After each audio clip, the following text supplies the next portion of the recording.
tanah saya tutup.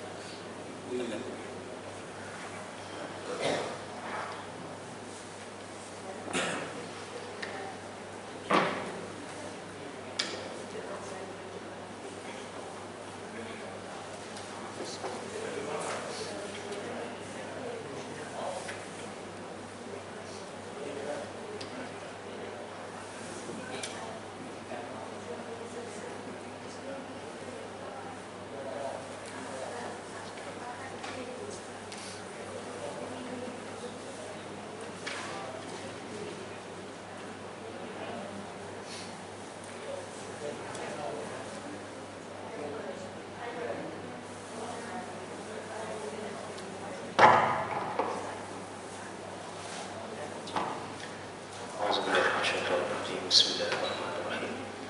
Assalamualaikum warahmatullahi ta'ala wabarakatuh. Alhamdulillahirabbil alamin, wassalatu wassalamu ala asyrafil anbiya'i wal mursalin wa ala alihi wa sahbihi ajma'in. Subhanaka la 'ilma lana illa ma 'allamtana innaka antal 'alimul hakim.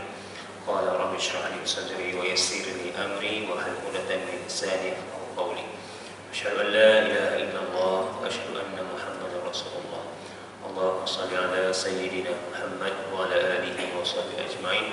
La haula wa la quwwata illa billahil azim. Amma ba'd. Alhamdulillah, syukur kepada Allah Subhanahu wa taala dapat kita bertemu lagi pengajian hadis 40. Maksudnya dah lama kita tak bertemu. Minta maaf banyak urusannya. Sebab pun kita sebulan sekali, jadi kita skip satu bulan dah kira berbulan-bulan dah kena. Bagi kita mulakan awal kita Al-Fatihah. A'udzubillahi minasyaitonirrajim. Bismillahirrahmanirrahim. Alhamdulillahirabbil alamin, arrahmanirrahim, maliki yaumiddin, iyyaka na'budu wa iyyaka nasta'in. Ihdinas siratal mustaqim, siratal ladzina an'amta 'alaihim, ghairil maghdubi 'alaihim waladdallin. Sallallahu alaihi wasallam. Sallallahu alaihi wasallam. Bismillahirrahmanirrahim. InsyaAllah malam ni saya sambung hadis yang terakhir lah, iaitu hadis yang ke-42 ya. Sebenarnya kita dah baca sebahagian daripada perbincangan hadis ni. InsyaAllah hari ini malam ni kita cuba habiskan lah, insyaAllah. Lepas tu kita bincanglah kita apa pula. Bismillahirrahmanirrahim.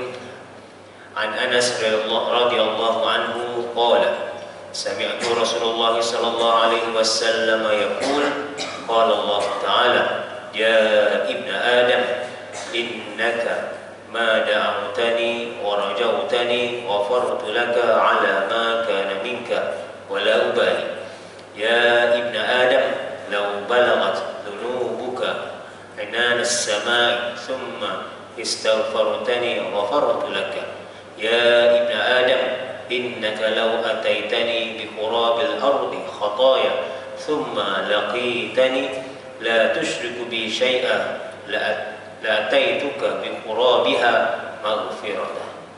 Rawahu Tirmizi. Qala hadis hasan sahih.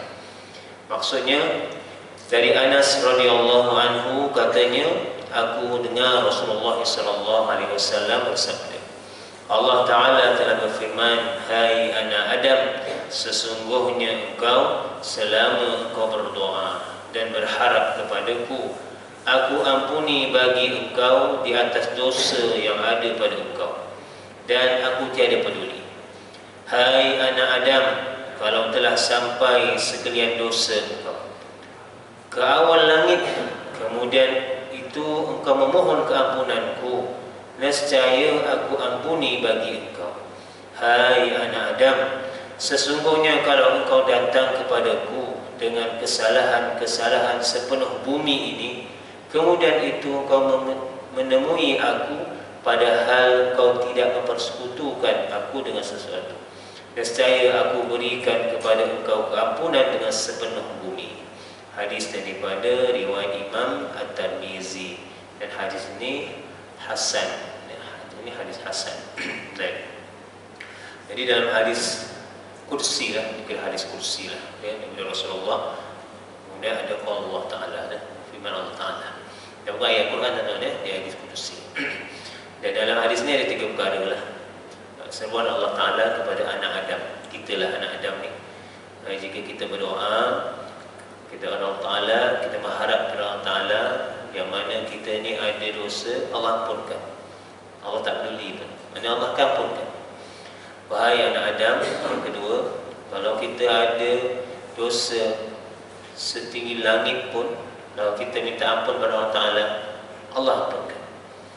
Yang ketiga, hai anak Adam, itulah kalau kita ni datang pada Allah Ta'ala dengan dosa sebesar bumi ini, kemudian kita bertemu Allah Ta'ala, maksudnya minta ampun kepada Allah Ta'ala, istighfar Allah Ta'ala, dengan syarat tidak mensyirikkan Allah Ta'ala, Allah ampunkan sebesar bumi juga. Itu dalam 3 hadis kursi ini daripada dua Imam Tirmizi. Jadi kita yang lepas saya dah bincang berkaitan dengan perkara berhubung dengan hadis kursi. Lepas malam ni saya masuk berkaitan dengan dosa sampai ke awal langit dan kesalahan memenuhi bumi.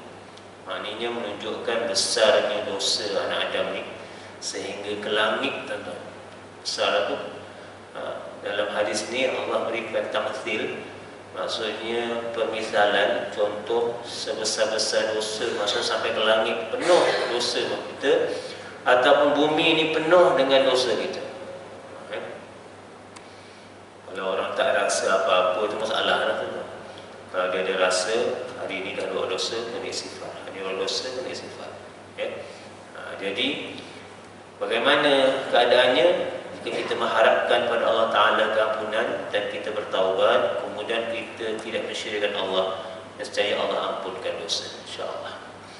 Bahawa di awal hadis tersebut telah diterangkan doa dan harapan untuk mendapat keampunan dengan tidak menyatakan banyak atau sedikit kadar dosa. Itu yang mula-mula, hadis yang mula-mula. Mana bahagian pertama, wahai anak Adam, jika kamu minta padaku, harap padaku, aku akan ampunkan. Tak ditentukan kadarnya. Kemudian dalam hadis itu disambung dengan menerangkan kadarnya, kadar dosa yang banyak, yang mana kalau dikumpulkan semuanya mungkin sampai ke awal langit dari sebelah atas. Dosa sampai besar dosa, sangat besar dosa. Ini bukan dosa besar, ini besar dosa. Maknanya nak menyatakan banyaknya dosa kita itu di sisi Allah Ta'ala. Dan kalau dihimpunkan ke semua kesalahan itu, tentulah boleh memenuhi bumi yang pada pihak bawahnya. Bawah yang kita hidup ni penuh dengan dosa. Alhamdulillah mencari. Manusia tak nampak dosa tu. Yang tak dosa ni, yang maksumnya ni, Nabi, malaikat, semua dosa. Maksud saya yang ada taklif lah. Yang ada taklif. Orang gila tak ada lah, tuan-tuan. Orang gila. Jangan orang gila lah. Orang gila ni, tuan-tuan, dia immune ni, tuan-tuan. Tak percaya, tuan-tuan tengok orang gila. Dia pergi mana-mana, pergi tempat sampah, dia makan, sihat. Kita pergi tak sampah, sakit kan.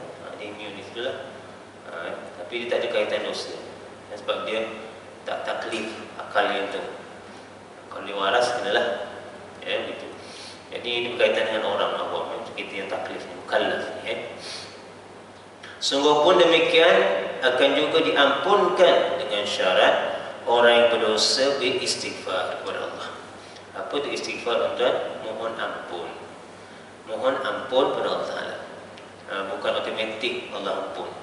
Maksudnya mohon ampunlah, minta dihapuskan dosa. Dan orang yang berbuat kesalahan menemuinya dengan i'tiqad yang bersih dari sekutu. Ini satu lagi syaratlah, tidak sekutukan Allah Ta'ala. Tidak sekutukan Allah Ta'ala. Kalau nak kisah sekutu ni banyak kan, tuan. Kalau dalam Quran tu, kita terbaca surah Al-Qasas, surah Al-Qasas, Qasas. Cerita tentang Qarun. Qarun ni bukan setakat dia berdosa, tapi dia juga telah menyekutukan Allah Ta'ala. Keadaannya lah. Kalau kita baca lah di ayat tu, kisah Qarun ni, tuan-tuan, daripada ayat 76 sehingga 81 surah Qasas tu. Qarun ni merupakan daripada kaum Nabi Musa. kaum Nabi Musa. Saya baca terjemahan sikit tuan. Sesungguhnya Qarun itu adalah dari kaum Nabi Musa. Nabi Musa kemudian dia berlaku sombong dan zalim terhadap mereka. Sombong dia. Asal dia tak ada apa-apa pun. Dia minta doa Nabi Musa, kaya dia, kaya raya dia. Ni nak cerita bab dosa. Sebab bila dalam ayat Allah Ta'ala menyatakan kafara, kafirun itu perkara yang dah confirm dia kafir. Jadi Qarun antara perkara yang confirm dia kafir. Kita tak boleh cerita yang luar ni kan. Yang apa, acam ke apa ke, tak tahu lagi. Mati kita tak tahu lagi. Jadi yang ini dah confirm. Dalam Quran disebut kisah ini. Jadi kami telah kurniakan dari berbagai jenis kekayaan yang anak-anak kuncinya menjadi beban yang sungguh berat untuk dipikul oleh sebilangan orang yang kuat sasa. Maksudnya anak kunci pun orang sasa pegang tu. Kita anak kunci kita, kereta ke, motor ke, rumah ke, itulah kecil dah, ya. Nak patah. Ini emas dia besar dia menunjukkan kekayaan dia tu. Ia berlaku sombong ketika kaumnya berkata kepadanya, janganlah engkau bermegah-megah dengan kekayaanmu. Sesungguhnya Allah tidak suka kepada orang yang bermegah-megah. Ini kaumnya tegur dia. Ya. Ini sifat kaum. Mana yang dikatakan dengan ni syirik kepada Allah Ta'ala adalah ayat 78 dirakamkan. Bila ditanya, Qarun menjawab dengan sombongnya, aku diberikan harta kekayaan ini hanya disebabkan pengetahuan dan kepandaian ada padaku. Dia tak iktiraf Allah Ta'ala yang berikan segala-galanya. Dia kata semua ilmu dia dan kepandaian dia. Itu dah antara tanda syirik. Ya. Sedangkan kita ada Allah Ta'ala, ada Tuhan yang menjadi memberi kepada kita. Ya. Jadi kalaulah Qarun itu bijak pandai, tidaklah ia mengaku dan pandai memahami bahawa Allah telah membinasakan sebelumnya umat-umat terdahulu, orang-orang yang lebih kuat daripadanya dan lebih banyak merupakan harta kekayaan. Ini Allah beri peringatan untuk kita lah, tuan-tuan, untuk dia juga. Dan inilah orang-orang yang berdosa, apabila mereka diseksa, tidak lagi ditanya tentang dosa-dosa mereka. Dah. Kalau dah masuk dalam api neraka, Allah tak tanya dosa macam mana. Maksudnya kita minta ampun, iktiraf dosa kita kepada Allah Ta'ala, mudah-mudahan Allah ampunkan. Selesai sebelum dimasukkan dalam api neraka. Na'udzubillah. Okay. Maksudnya lah. Jadi elakkan daripada syirik pada Allah Subhanahu Wa Ta'ala. Bila saya baca dalam kitab Tafsir Fatihah, Tafsir Al-Munir dikarang oleh Profesor Dr. Wahbah Zuhaidi. Dia tafsirkan di hujung waladhdallin, yang sesat tu apa. Jadi dibincangkan ada dua jenis sesat. Satu sesat yang mana sesat itu membawa dosa dengan sebab kehilangan dia sesuatu. Maksud apa? Ilmu dia. Dia tak ada ilmu bahawa itu dosa, dan dia tetap dikira sebagai berdosa, dan Allah tempatkan api neraka. Itu yang pertama lah. Sesat yang kedua ni ialah bila mana dia sesat, dan sesat itu membawa dia kepada terus akhirnya hilang arah tujuannya dan kekal di dalam api neraka. Kisah macam Fir'aun, kisah macam Qarun ni. Ya. Asalnya baik, minta Nabi Musa doa jadi kaya. Oh ya, tapi bila Nabi Musa minta zakat untuk diberikan kepada dia, kepada orang fakir miskin, dia sombong. Maka dia tersesat, sesat habis. Ya. Sedangkan dia tahu perkara itu, tapi dia sesat. Ya. Itu keadaan, dua keadaan. Jadi kita minta ampun Allah Ta'ala dan apa juga keadaan lah. Ya. Sama ada yang pertama tadi ataupun yang kedua. Baik. Ditegaskan pada hadis tersebut, iaitu, hai anak Adam, kalau telah sampai sekalian dosa engkau ke awan langit, kemudian itu engkau memohon keampunanku, nescaya aku ampuni bagi engkau. Bila dosa terlalu banyak pun Allah ampunkan insya-Allah. Hai anak Adam, sesungguhnya kalau engkau datang kepadaku dengan kesalahan-kesalahan sepenuh bumi ini, kemudian itu engkau menemui aku, padahal tiada engkau mempersekutukan aku dengan sesuatu, nescaya aku berikan kepada engkau keampunan dengan sepenuh bumi. Itulah dia.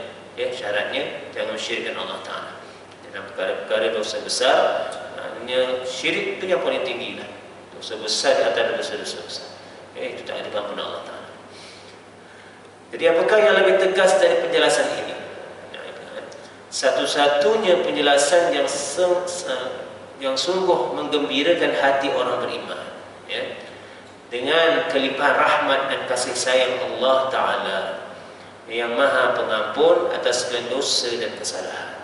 Ini kalau bisa kata ada hadis-hadis yang memberikan motivasi kepada kita, inilah antaranya, ya, sebanyak mana pun dosa kita, mohonlah keampunan Allah Ta'ala, mudah-mudahan Allah ampunkan dosa kita. Dengan syarat kita minta ampunlah dan iktiraflah dosa itu, ya. Dan tidak ada yang dikehendaki kepadanya melainkan syarat-syarat ini, yaitu istighfar, dan yang kedua tiada sekutu bagi Allah Ta'ala, tidak mensyirikkan Allah Ta'ala. Jadi bila bab istighfar ni adalah banyak perintah Allah Ta'ala lah. Di antaranya salah satunya dalam surah Hud ayat 90, A'udzubillahi minasyaitonirrajim, wastaghfiru rabbakum thumma tubu ilaihi. Dan mintalah keampunan kepada Tuhan kamu, kemudian bertaubatlah kepadanya. Ya, maksudnya. Jadi ulama menyatakan istighfar adalah dengan lidah, astagfirullah, sebutlah astagfirullah, ya. Dan taubat dengan menjauh dengan hati, hati. Dan anggota dari melakukan dosa, maksudnya dengan lidah, dengan hati, dengan anggota, tiga sekali. Bincang dan taubat yang tuan-tuan dibanyak juga dibincangkan dalam bab tauhid. Tauhid itu beriman pada hari akhirat, ya, beriman pada hari akhirat. Siapa yang beriman dengan hari akhirat dan beriman dengan Allah Ta'ala, maka pasti dia akan minta taubat, minta ampun Allah Ta'ala. Tapi kalau dia tak beriman dengan hari akhirat, dia tak tahu pembalasan itu macam mana, maka dia tak akan minta ampun Allah Ta'ala. Hatta minta ampun dengan manusia pun tak nak. Sebab apa? Bagi dia semua betul. Sedangkan manusia ni kadang-kadang membuat kesilapan. Tentulah. Jadi istighfar dengan lidah, taubat dengan menjauhkan hati, dan anggota dari mengerjakan dosa. Hati pun ada dosanya, panca indera lain pun ada dosanya.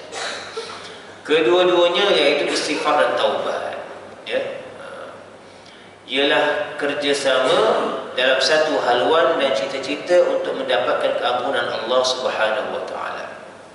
Ya, ini maksudnya taubat ni. Antara yang sangat dituntut, ya. Jumhur ulama mengatakan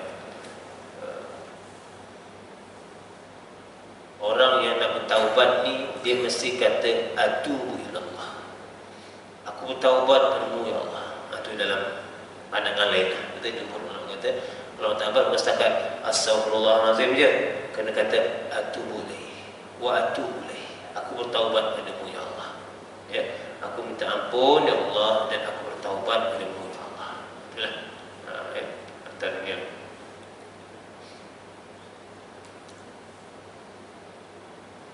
Baik.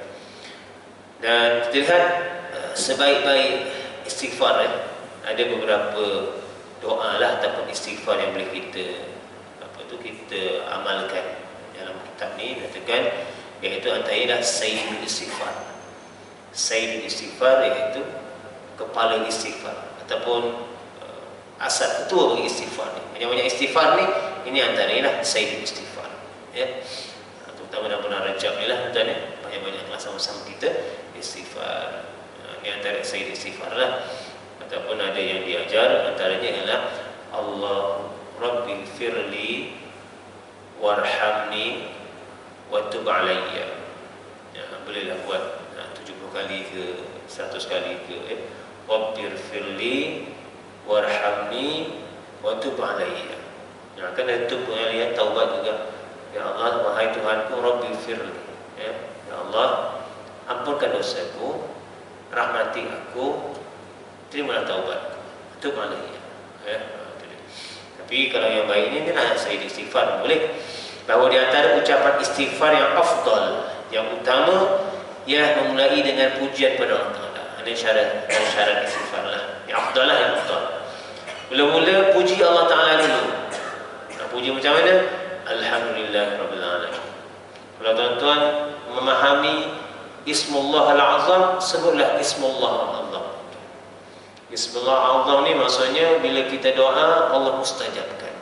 Bila kita minta, Allah berikan. Tak ada tangguh-tangguh. Ismullah Al-Azam. Kalau kita pernah lihat, pernah dengar kisah Bal'am bin Ba'urah. Bal'am bin Ba'urah ni pada zaman Musa, Nabi Musa AS, Allah beri dia kelebihan Ismullah Al-Azam. Doa ni diterima. Sampai musuh Nabi Musa yang zalim minta pada Bal'am ini untuk doakan keruntuhan, kehinaan, kejatuhan Nabi Musa dan berikutnya. Tapi Bal'am tak nak, bilang kawan Nabi Musa, sahabat Nabi Musa, kenal Nabi Musa, beriman Nabi Musa. Tapi akhirnya Raja Madian menawarkan harta yang banyak. Akhirnya dia pun melakukan perkara yang tak baik, nak doakan. Bila nak doa, tuan-tuan, akhirnya Allah tukar doa tersasul dari doa untuk diri dia sendiri. Akhirnya kehancuran diri dia sendiri. Habis sampai dah dia mati.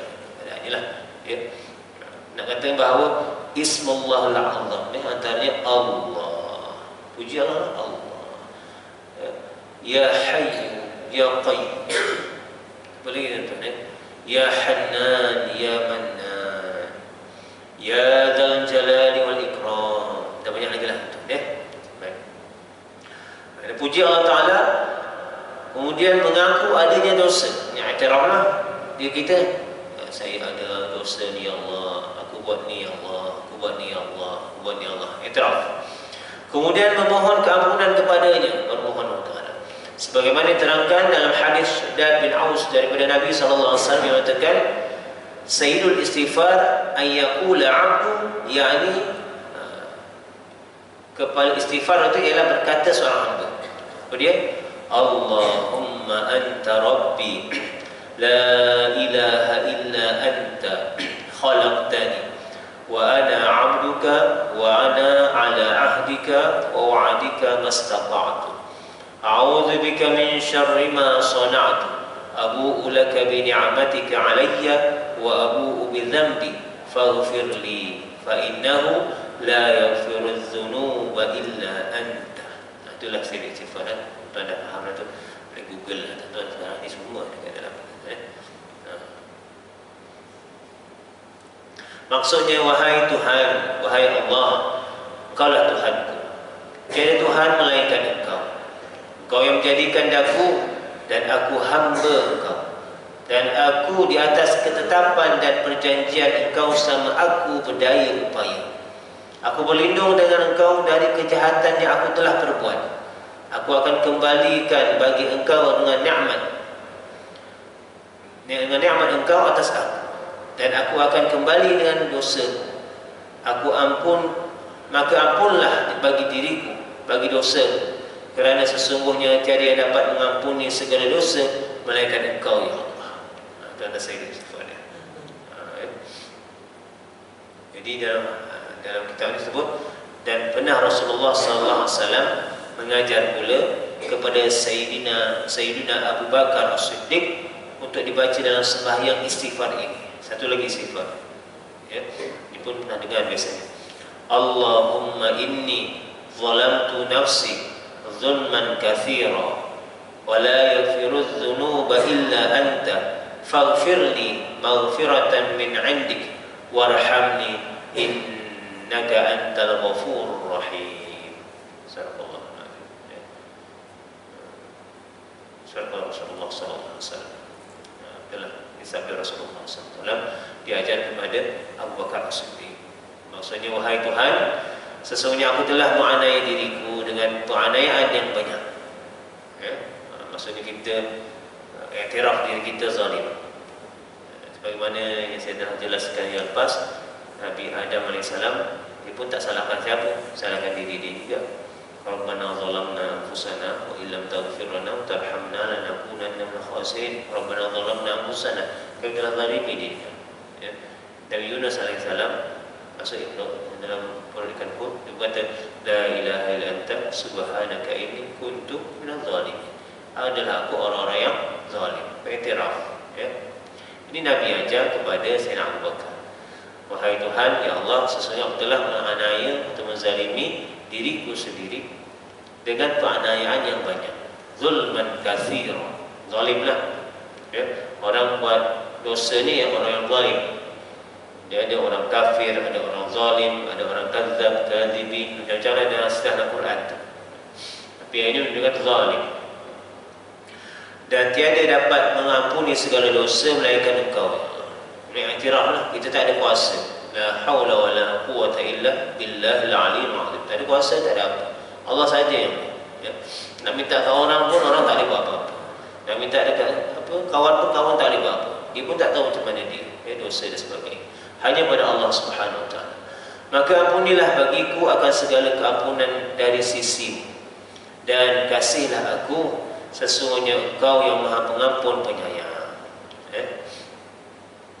Sifat pengampun penyayang ini subhanahu wa ta'ala. Kita minta Allah tak selalu dengan rahmat Allah. Warhamni, warhamni, warhamni. Kalau yang siapa yang biasa baca tahlil tu, ya arhamar rahimin irhamna, irhamna. Rahmat, tak ada rahmat Allah tuan-tuan, tak ada. Ya. Apa dosa pun dengan rahmat Allah Ta'ala, insya-Allah Allah. Ya. Tapi dah tak dapat rahmat Allah Ta'ala, berlakulah macam apa? Macam Fir'aun, macam Haman, apa lagi? Qarun, Abu Lahab, ya, Abu Jahal. Habis sebenarnya tak ada rahmat Allah Ta'ala tu. Kita ni harapkan rahmat Allah Ta'ala lah. Kalau ada orang dalam taman ni yang hafal Quran, yang buat amal soleh, tuan-tuan yang datang belajar, mengaji dan sebagainya, turun rahmat Allah. Asbab tu maksudnya jiran-jiran lain pun dapat rahmat sekali, tuan. Ya. Tapi kalau dah tak ada perkara tu, dah tak ada perkara-perkara berkaitan yang mendapatkan rahmat Allah Ta'ala, bala Allah nak turun. Dua je lah, tuan. Rahmat dan tak rahmat. Ya, kita minta rahmat Allah Ta'ala. Sebab kita ibadah Allah Ta'ala dapat kasih sayang Allah Ta'ala, insya-Allah. Ya. Innaka antal ghafurur rahim. Dan ada istighfar yang telah terkenal dan diamalkan. Biasa kita baca lepas solat lah. Astaghfirullahalazim alladzi la ilaha illa huwal hayyul qayyum wa atubu ilaih. Ada dua versi. Ada Astaghfirullahalazim alladzi la ilaha illa huwal hayyul qayyum wa atubu ilaih. Itu boleh benar. Dan dulu ada orang berdekarkan hayy, tak boleh. Dalam matan hadis hayyul qayyum. Tapi boleh juga hayyul qayyum. Tak salah tuan-tuan, ya. Maknanya adalah sama, tak salah. Ya. Dan aku mohon keampunan kepada Allah yang Maha Besar, dan tiada Tuhan melainkan Dia yang hidup dan berdiri dengan sendirinya, dan aku taubat kepadanya. Ya. Mana kita minta Allah yang azim sifatnya, yang mana tiada Tuhan melainkan Allah Ta'ala. Kalau dalam tafsir lain kita kata la ilaha illallah tu bukan kita kata tak ada Tuhan melainkan Allah Ta'ala. Tiada apa makhluk yang layak jadi Tuhan. Tak ada. Ya. Selain Allah semua makhluk. Allah sahaja Tuhan. Tak itulah perbincangannya. Ya, Al-Hayyul Qayyum sifat Allah Ta'ala, wa atubu ilaihi, kita mohon ampun kepada Allah Ta'ala. Beristighfar adalah untuk memohon keampunan, dan inilah maksud yang utama. Namun demikian ada pula hadis yang menerangkan faedahnya. Banyak faedah, tuan. Istighfar banyak faedah. Ada yang kata bacalah la ilaha illa anta subhanaka inni kuntu minadh dhalimin. Berapa kali? Bacalah banyak-banyak kali, tuan. Ya, nak 100, nak 1000. Ya. Yang penting kita mohon ampun Allah Ta'ala. Maksud tak rugilah siapa yang minta istighfar Allah Ta'ala. Dia dapat pahala. Ya. Jadi man akthar, dah hadis Rasulullah SAW, ya. Di dalam Sunan Abu Daud, Ibn Abbas radhiyallahu anhu, man akthara minal istighfar ja'alallahu lahu min kulli hammin faraja wa min kulli dhiqin makhraja wa razaqahu min haitsu la yahtasib. Sallallahu alaihi wasallam. Dia Ibn Abbas, ya. Ini kelebihan istighfar. Bukan kita saja cakap, ini daripada keluar daripada Rasulullah sallallahu alaihi wasallam. Barang siapa banyakkan istighfar, Allah jadikan bagi dia kesukaan bagi tiap-tiap yang susah. Kesusahan, kesukaan dari tiap-tiap kesusahan. Maksudnya kesukaan maksudnya bukan suka benda susah. Ini ayat kitabnya. Maksudnya apa? Jalan apa? Kalau ada perkara susah, dimudahkan itu. Mudah. Antara yang kita baca surah Alam Nashrah kan, kita minta kemudahan Allah Ta'ala. Ataupun Rabbi shrah li sadri wa yassir li amri. Ini adalah tuan-tuan minta mudah Allah Ta'ala. Semua ayat Quran itu Rabbi shrah li sadri wa yassir li amri wa hlul 'uqdatam min lisani yafqahu qawli. Itu kalau nak bercakap lah, ya, nak mudah bercakap. Urusan dengan izin Allah mudah. Ya. Itu doa-doa banyak dalam Quran, tuan-tuan. Doa-doa banyak dalam Quran. Quran ni sebagai kalam Allah, bukan kalam manusia. Jadi i'tiqad yang sangat kuatlah, keyakinan kita kepada Allah Ta'ala, sebab Allah turunkan kalamnya kepada Rasulullah SAW dan kita dapat manfaatnya. Ya. Dan susahan buatlah, ya. Tapi siapa yang dan Allah jadikan bagi kesukaan dari tiap-tiap kesusahan, ya. Dan Allah jadikan baginya jalan keluar tiap-tiap kesempitan. Bagi siapa yang sempit, istighfarlah. Dia ada jalan keluar. Yang fi kulli dhaiqin makhraja.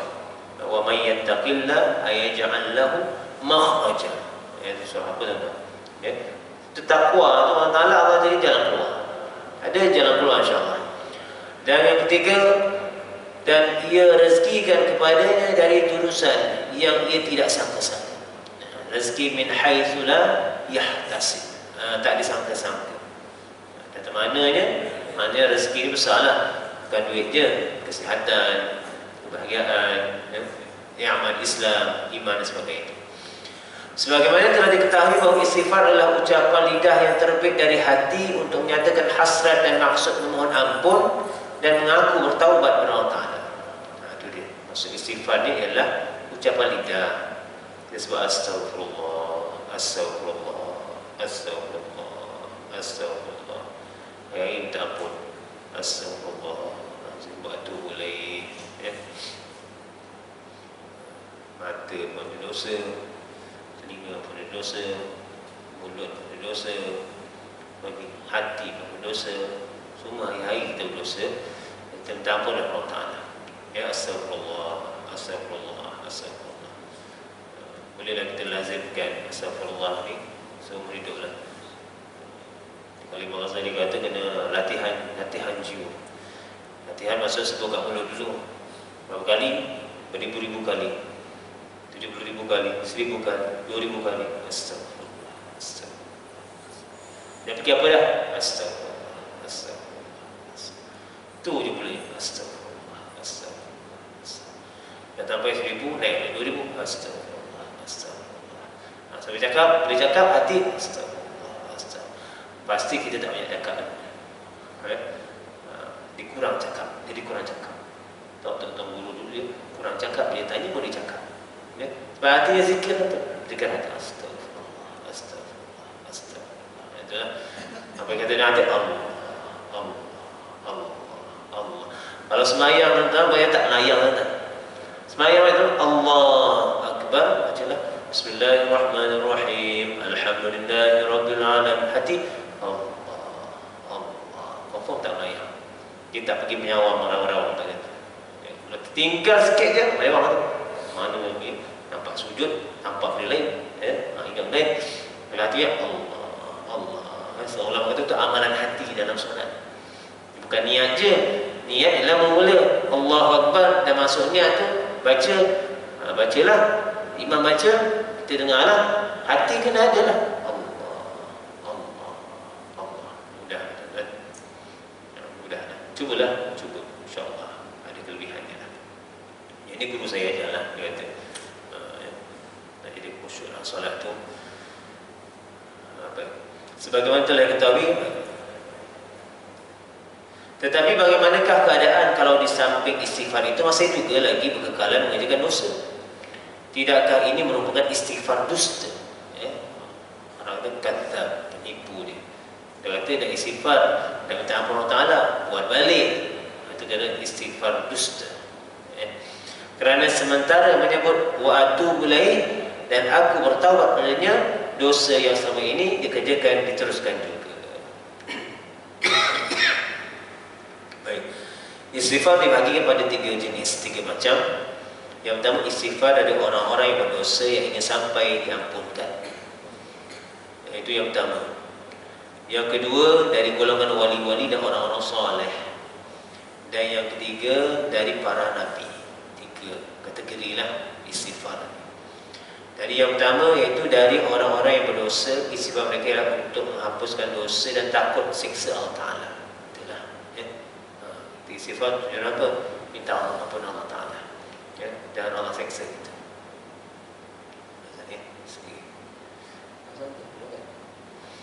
Yang kedua tuan-tuan, iaitu dari wali-wali dan orang saleh. Maqam istighfar mereka ni ialah untuk melenyapkan rasa tidak senang hati kerana kurang bersyukur atau kerana kelalaian hati. Ini maqam dia. Orang awam tujuannya ialah untuk ampun dosa, minta Allah jangan siksa. Maqam orang saleh, wali-wali Allah Ta'ala, rasa syukur.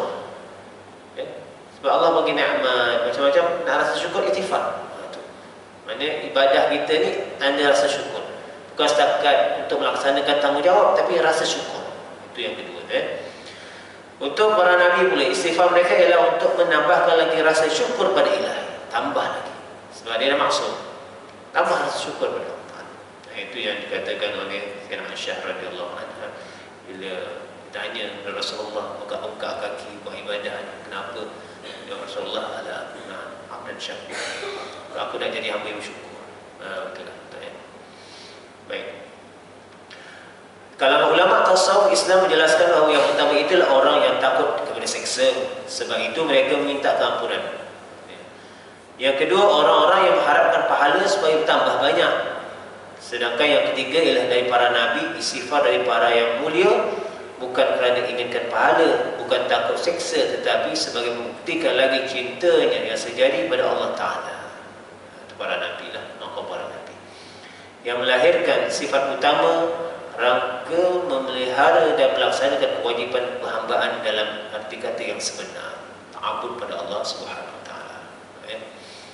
Kemudian akhir hadis tersebut diterangkan pula orang yang menemui dengan membawa kesalahan sepenuh bumi dan ia tidak sekutu dengannya, orang yang demikian akan diampuni kesalahannya dan keampunan yang sebanyak itu juga. Ini orang yang sepenuh bumi, maksudnya banyak dia punya dosanya, tapi tak syirik, maka Allah ampunkan. Tetapi keampunan ini adalah kemungkinannya, iaitu boleh diampunkan atau tidak, kerana urusannya terletak dalam kehendak Allah Ta'ala sendiri. Ini hak Allah Ta'ala, kita boleh paksa Allah Ta'ala. Kita hamba ni kita ikutlah. Ya Allah, kau mesti ampunkan aku. Tak semestinya kita boleh, kita adab Allah Ta'ala ni. Kita mohonlah, mohon ampunkan aku, ampunkan aku. Itulah. Kerana urusan terletak pada Allah Ta'ala sendiri. Sekiranya ia mahu mengampunkan, diampunkan. Kalau tidak, diseksalah akan dia dalam neraka berkadar dosanya, kemudian dikeluarkan daripadanya dan dimasukkan dalam syurga. Itulah hak Allah Ta'ala ni. Nak ampun, tak ampun Allah Ta'ala. Nak seksa, tak seksa hak Allah Ta'ala. Kita hamba, jadi kita ampun, tak ampun Allah Ta'ala. Mudah-mudahan rahmat Allah Ta'ala melebihi kemurkaan Allah Subhanahu Wa Ta'ala. Jadi sedikit kesimpulan atau petunjuk, saya habiskan. Di antaranya menunjukkan dalam hadis yang ke-42 ini, yang pertama, menunjukkan bahawa Allah memberi kesempatan yang seluasnya kepada manusia untuk mendapat ampunan Allah. Luas ampunan Allah. Maka terselahlah kepadanya untuk menggunakan kesempatan itu dengan sebaik-baiknya demi kebahagiaan hidup kita yang abadi selama-lamanya di akhirat. Juga menunjukkan bahawa dosa walaupun banyak tidak menjadi rintangan mendapat keampunan Allah Ta'ala.